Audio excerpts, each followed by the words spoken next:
like I mentioned. Otherwise, we are going to get started, and I'm very excited to introduce Charis Michaels. She's a brand new-ish author to all of us, but I'm very excited to get into getting to know her a little bit more and sharing her books with you. So Charis, thank you so much for joining us. Well, thank you for having me. Am I coming through? Yes, you sound great. Okay, good. Yeah. Okay, great. I'm here just because I love the intro icebreaker. I'm here in Alexandria, Virginia. So the woman who is in Arlington is just up the road from me. And I know Sarah. I feel like I've come full circle. I was sitting in the lobby of the Colorado RWA hotel with her how many ever years ago when we were there talking about this website and just hoping I could eventually be featured on it. So I'm just so glad to be here. Thank you. And I see familiar faces among the members of the book club, which is lovely. Just people that I've known from, that I see online, but also that I've met at different events. So hello. Hi. Yeah, this is so exciting. And it's one of the things we love about having our book club is that we get to connect with people all over the country and all over the world. So thank you for zooming in with us from Alexandria. I have to first reference and make note of your beautiful background back there. If I was Room Rater on Twitter, I would give you a 10 out of 10.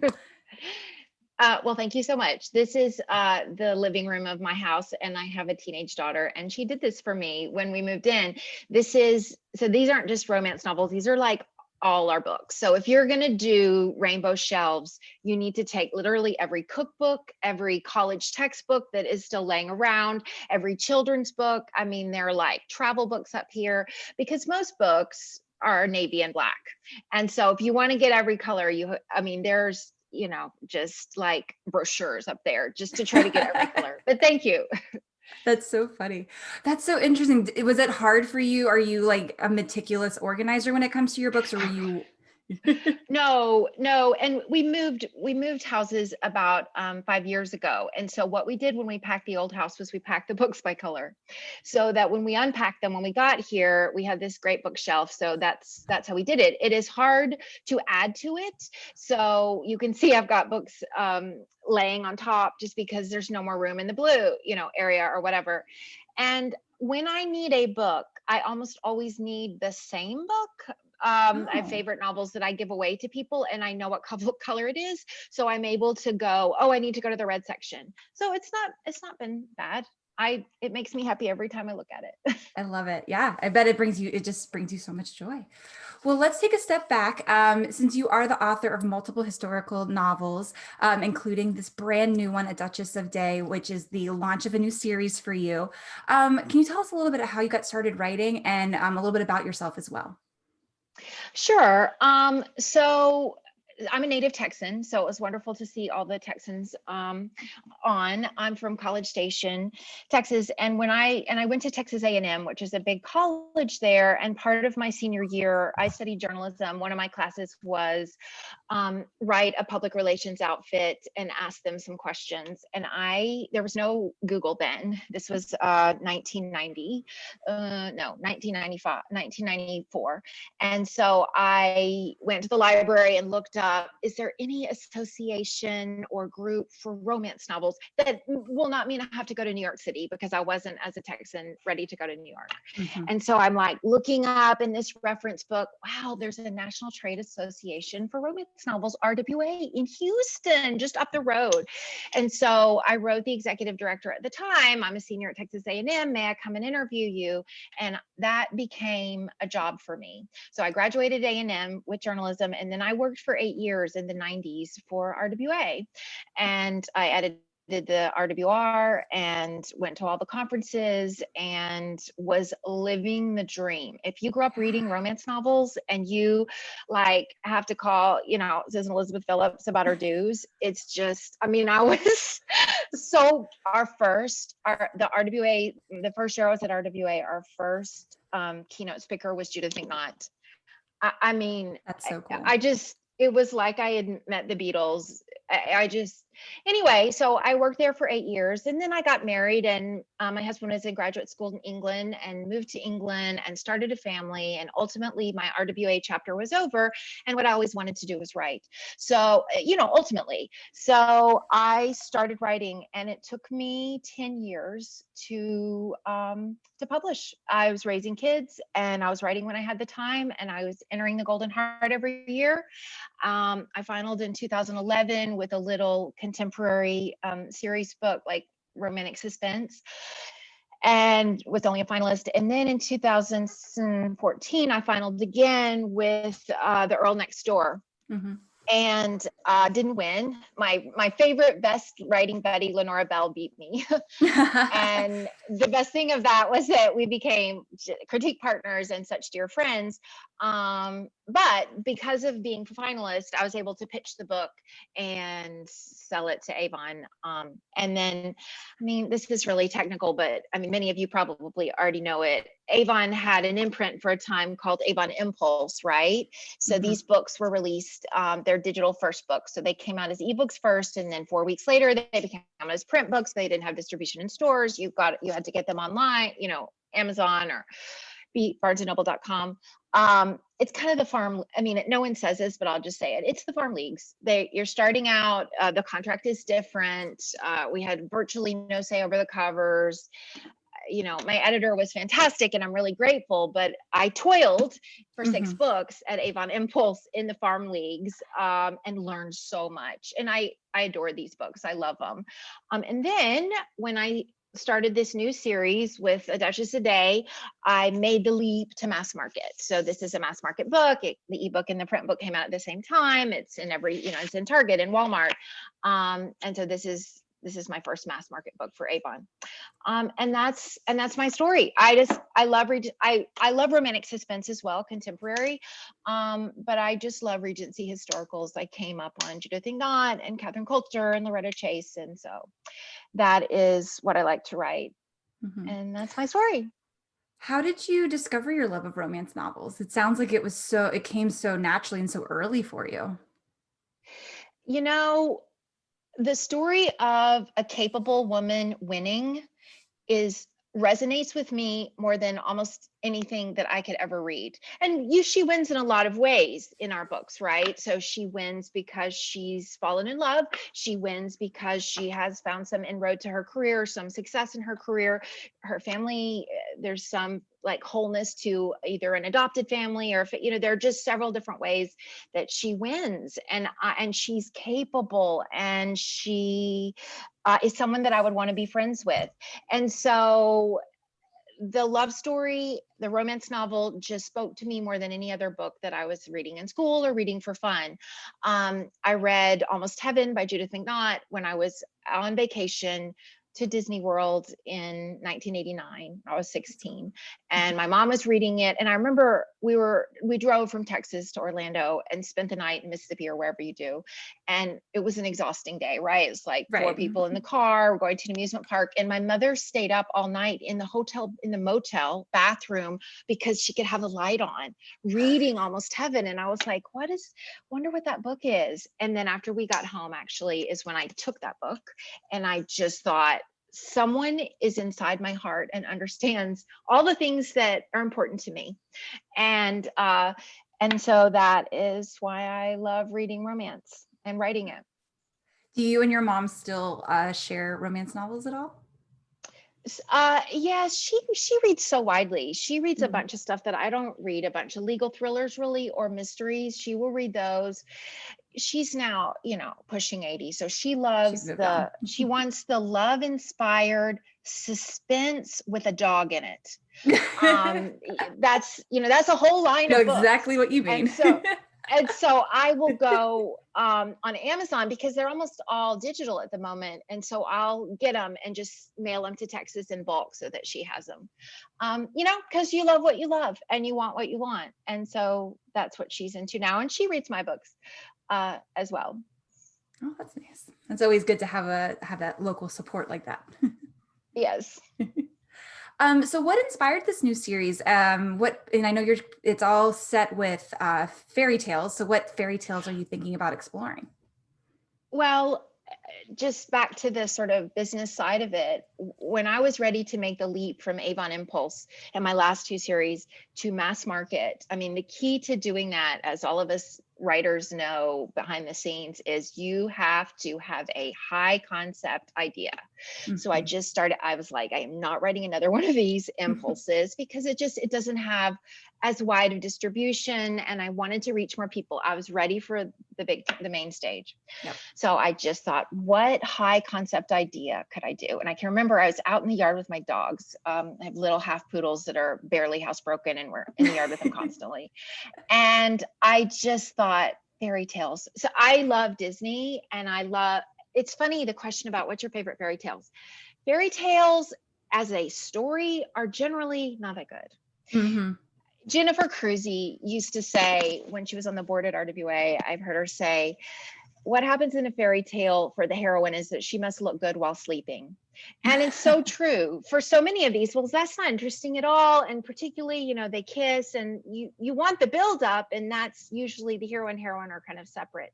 But there's a world building aspect to fairy tales. So there's castles and cottages and deep dark woods and stone walls and, meadows and forests and fairies. And so that is almost the part of it that captured my imagination. So I can remember I was sitting out with my dogs and I was like, what hasn't been done with fairy tales? Because we've done, like reverse fairy tale where the beast is the woman and the beauty is the man. And we've done the story of the villain getting her happy ever after. And I was like, sidekicks.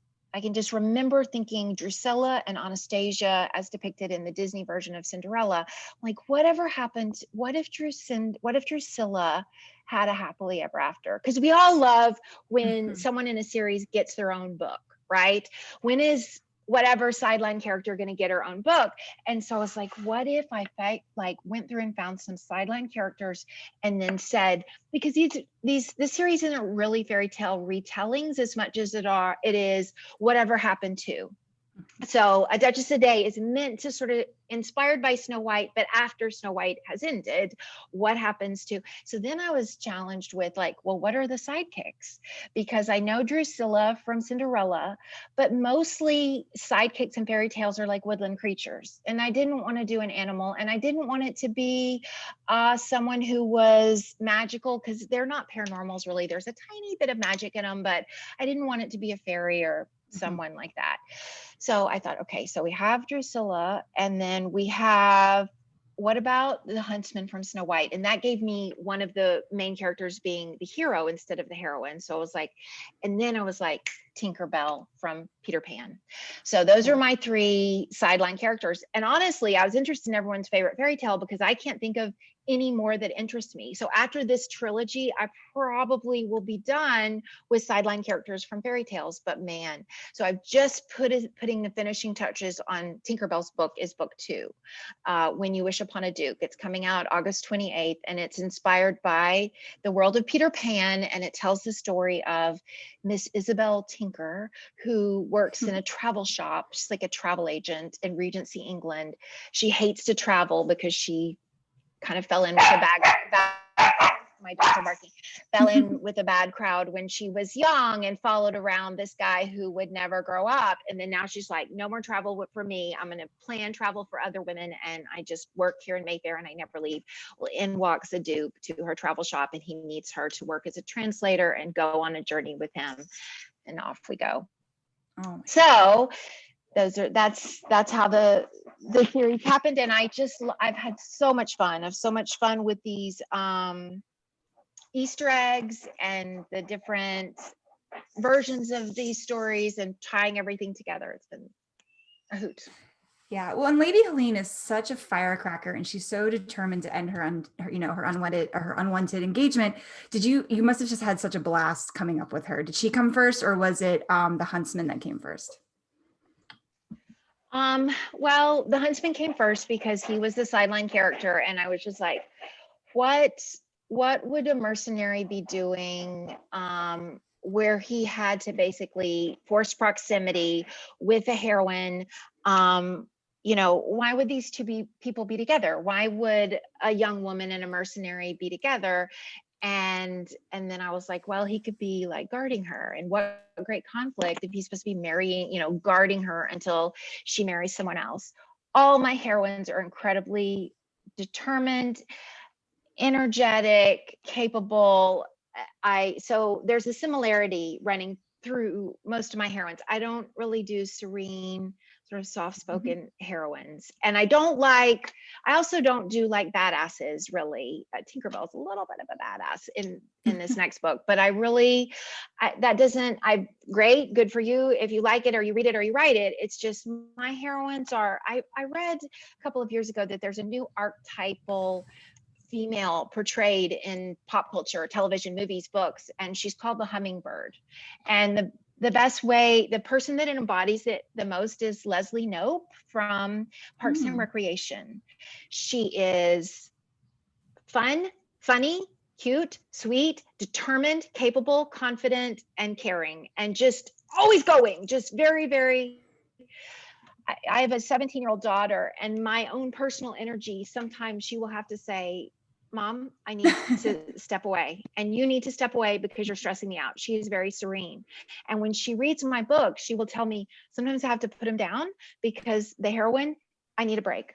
And so I try not to make it so that like they stress anyone out, but my heroines always have a little bit of tirelessness. I mean, they're ready to go. They have something that they want. They're determined to get it.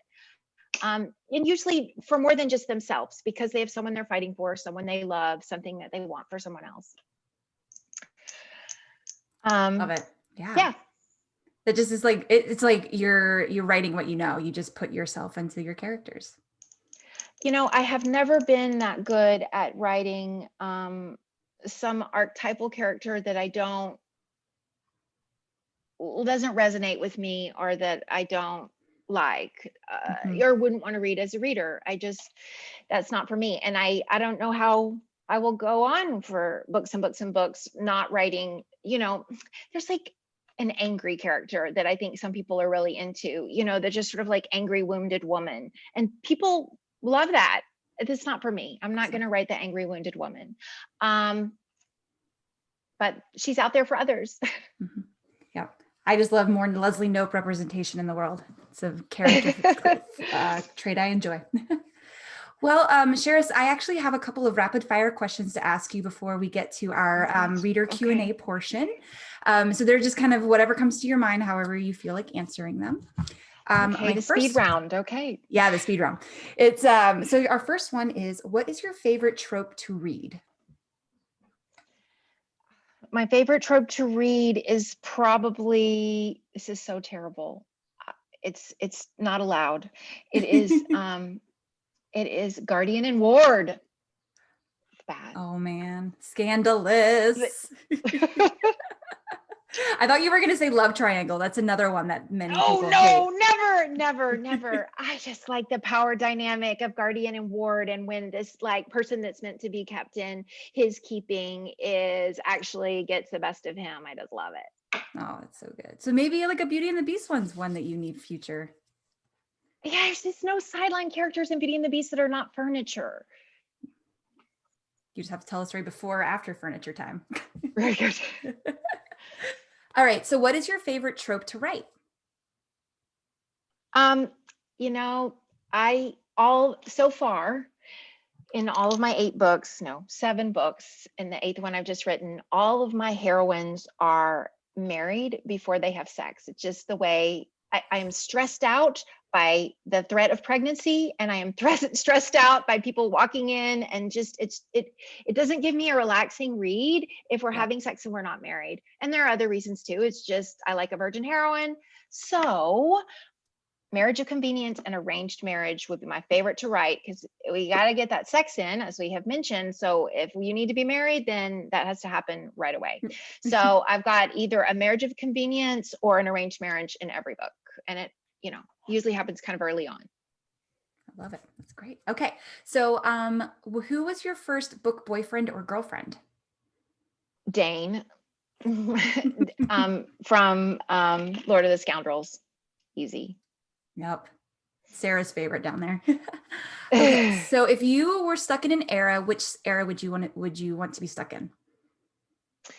Um, you know, we see these eras portrayed and they're so idealized and they look awesome, but really there was just no Novocaine for dentistry.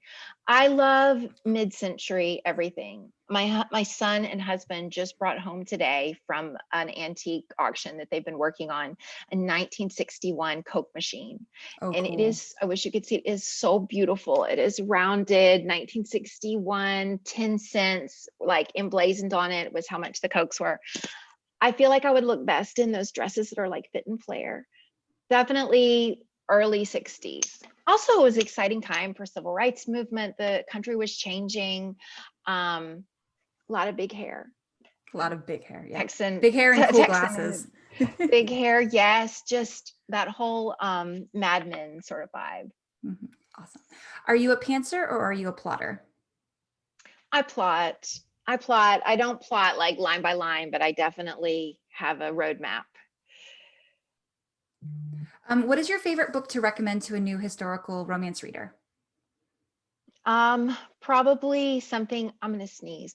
Oh, bless you. Probably something from probably something from Julianne Long. She's my favorite sort of at the moment. So my favorite of her books is I Kissed an Earl, which has also a really determined heroine, like a really like Violet in that book. So I love that one. I also recommend Lord of the Scoundrels still all the time.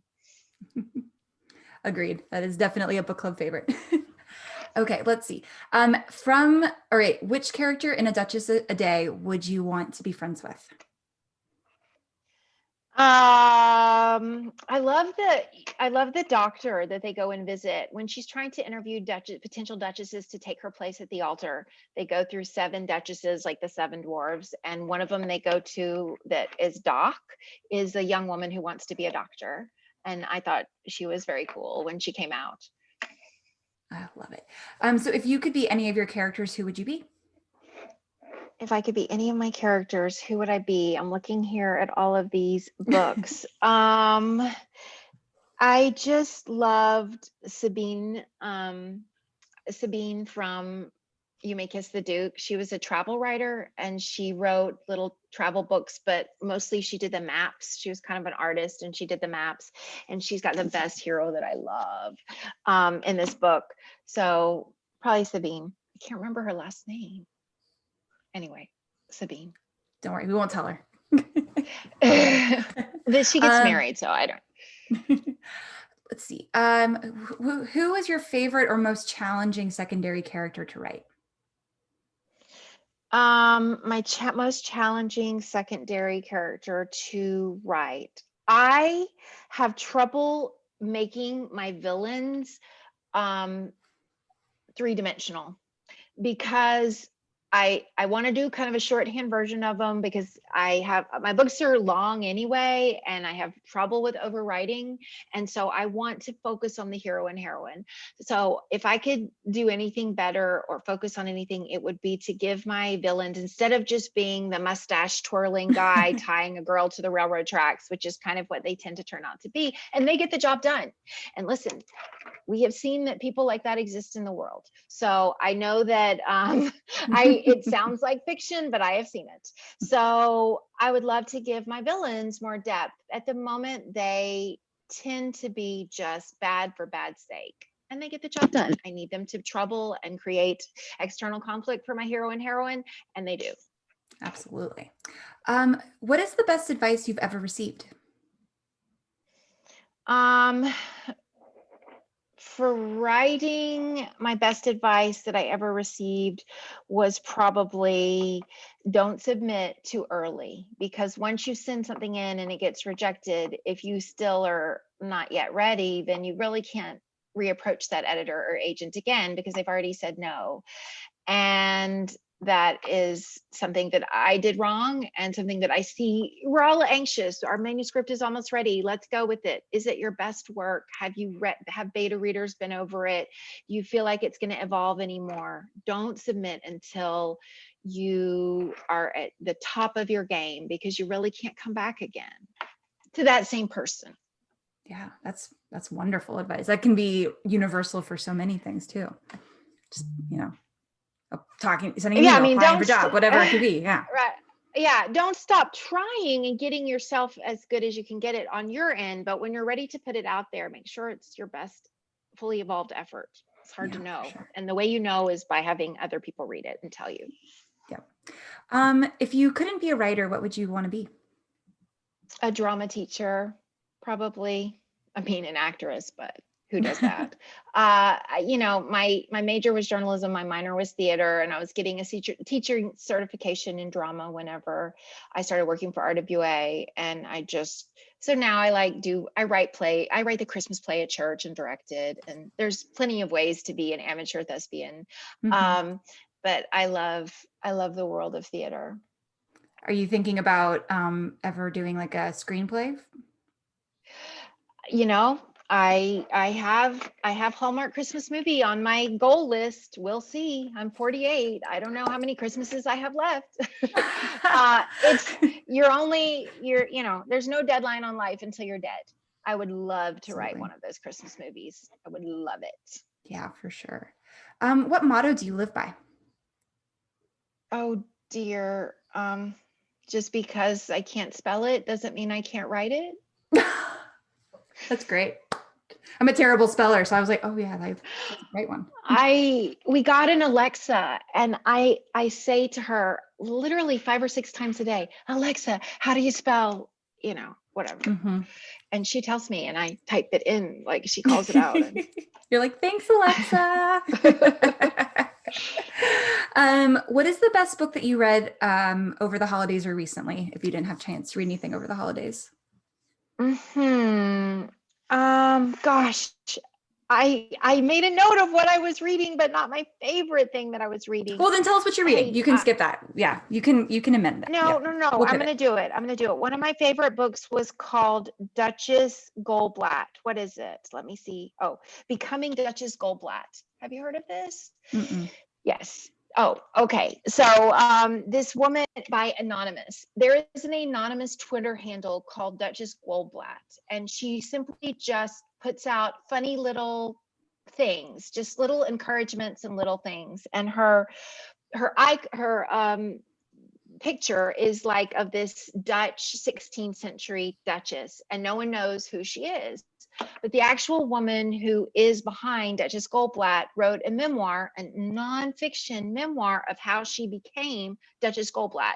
She was in a terrible divorce. Her kid was ripped from her. She was fired from her job. She was at a low part in her life, and Yeah. she created Duchess Goldblatt to on Twitter, just as sort of therapy. And then it just grew and grew. And then celebrities, Lyle Lovett in particular, started following her. Anyway, it's the story of how Duchess Goldblatt came to be. And part of the audiobook is read by Lyle Lovett. Anyway, it's so good. Awesome. That sounds great. Okay, so It's then different, but good. Yeah. Okay, so what did you write down on your list of other books that you had? Well, at the moment I'm reading The Exiles by Christina Baker Klein, which is a book about women shipped from England to Australia to the penal colony in the 1840s. I just got into, this is a Houston author, I just got into Rena Morgan. She has this series of books called Haven, and it's about like these brothers by choice who all have different jobs. They're in Dallas, and they like fall in love and like are super protective and possessive and all kinds of things that are totally you wouldn't want in real life, but in a book is great. So like my favorite one I think was Tempted and Taken by Rena Morgan. I read those. I read some Christmas romances. My favorite romance of the year was Beach Read. Mm-hmm. Awesome. Okay. Well, Charis, we're going to actually go ahead and stop our recorded portion and take some Q&As off record. So if you'll just let our readers know how they